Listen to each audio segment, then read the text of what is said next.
Okay, for the blade of this knife, I'm going to use this chunk of leaf spring.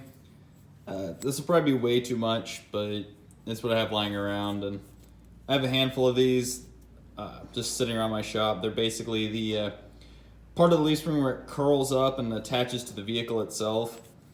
And you kind of have to cut it to get the bolt out and the little rubber piece. It's all pretty tight, even though they've been sitting around for probably 10 years or more. But anyway, I'm gonna chuck this in the forge, hammer it flat, thin it out, lengthen it, and then I'll probably cut the blade from it. So after many hours of way too much work, I finally have that piece that I hammered out flattened, both sides. I got my shape drawn on. I mostly flattened it now, so that way I have a little easier time with the Sharpie. If you try drawing rough steel, it is not easy, trust me. I've had to do it. But this is my basic shape I'm going with. I decided to put a hole here, kind of like a lot of the Spyderco knives. I think that kind of looks cool. I don't know, maybe it's just me. This little pin here is, I think, about where I'm going to put the hole for it, for the handle. And then this line here is where I'm going to cut it. I plan on doing I think it's called a liner lock. So basically this will be pushing up against the the lock itself down here, and then I'll probably have a pin up here that this stops up against as well. So now that I have everything drawn out, I'm going to get my different grinder on a different wheel on my angle grinder, cut this out, sand and grind it to shape, and then put some bevels on it.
Okay, now that I have everything flattened out and I went ahead and drilled the hole up here, that's just for decorative purposes, no real purpose.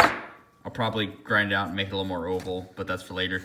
But I have the edge drawn in. I'm going to take an angle grinder, grind the main part of it, and then I'll probably take it to my belt sander and clean it up. I find it's about the quickest way. If I just use my belt sander, it takes forever because the sanders I have aren't overly high quality. They work well for what they do, but for taking out large chunks, I'll be here forever.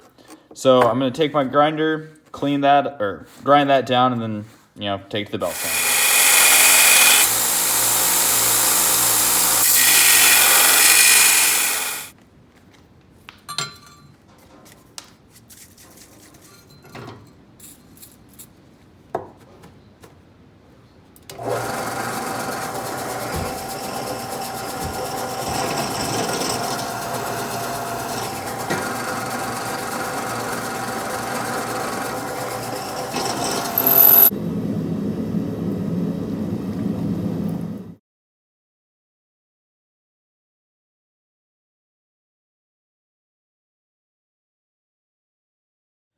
Okay, so due to some technical difficulties, also known as me forgetting, I didn't film this part, but I cut these pieces out of the saw blade, kind of similar to this one. It's pretty small, but that worked. Anyway, I basically took my blade. I traced it out to where, there we go, to where it kind of fits over like that. I might kind of refine the shape a little bit more because that kind of looks like crap. But basically I made two of them. Camera. One of them I cut a slit while coming down and then along. Then I bent it. This will be like my functioning lock there. Basically the blade. Let's see if I can. Yeah. It'll fit on there so when it opens up, it locks in place. I'm going to attempt to heat treat and temper this so that way it's springy. Won't film that. It's about the same as the blade. Then I'm going to take, this is a small piece off the blade, and it'll sit kind of as a spacer back here. I'll probably cut it or something to fit a little better, but I'll do that. And I'll probably put a couple of pins back here. I'll need to put a pin here to where this doesn't continue sliding backwards. And I'm also going to cut wood scales to go on this. So that way it's not just this bare metal. So yeah, I've got a bunch of holes to drill and some wood to cut, so I'm gonna get started on that or something. Okay, so I have my side pieces traced on this scrap piece of oak. I chose it because it's decently thin and I don't have to do a ton of sanding to get to the thickness I want. Since this is a pocket knife, you don't have to have a decently thick thing like you would for a sword or even a hunting knife. So I kind of hammered these in so I know I have it right. And so I'm gonna go over to my scroll saw and get these cut out.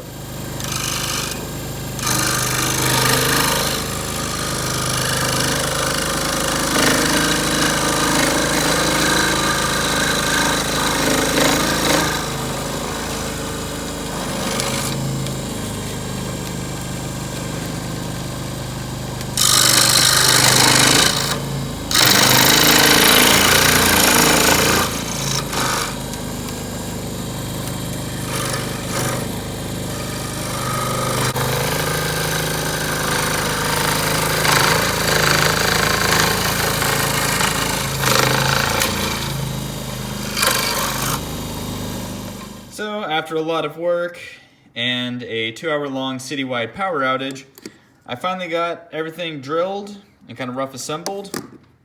I need to sand these to shape, make it a little more comfortable so it's not just, you know, a block. And then I'm gonna cut a piece of sheet steel that I'm gonna bend and then drill holes in to where it fits in the back of here, or fit after I have it sanded, so that way it has a nice shape to it. I'm doing that just kind of give it a little more look to it, and also to close up the back so I don't just have an open space. Not that that's an issue, I've seen a lot of knives like that. This is more just for aesthetic purposes. I think it looks cool, kind of like some of the old military sabers that you'll see from around with the World War I era have that. So I'm gonna go ahead and start sanding and then cut that and see what I can do from there.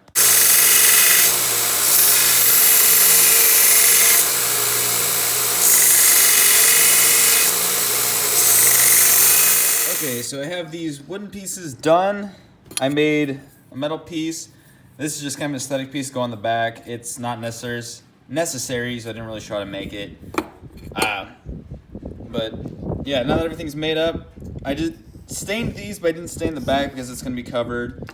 So now that everything's done, I think what to do is polish and sharpen this. I wanna have this as close to a mirror polish as I can. And of course be stupid sharp, because if you're gonna make it yourself, you might as well go all the way. And then basically assemble everything.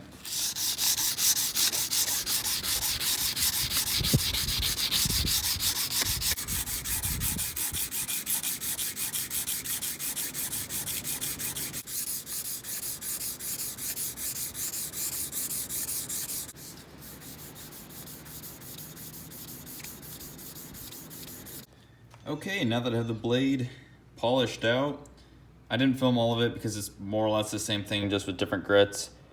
And then I used some polishing compound to give it a really nice shine to it. The grits I use are basically sandpaper going from 120 to 220, and then I wet sand from 400 to 2,500. And that'll give you a pretty nice polish. pretty much I just use automotive sandpaper. I get it at Walmart, you can buy it in packs. But yeah, so basically all I have to do now is assemble it, and yeah, it's good to go. Okay, now I have everything assembled. I just have to cut these nails down and hammer them out like rivets. Attach that. The blade is still, I don't know if you can hear that, but it's a little loose.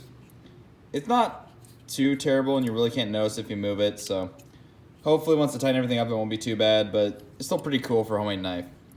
So yeah, I'm gonna go ahead and finish this up, and yeah, finally have made a pocket knife.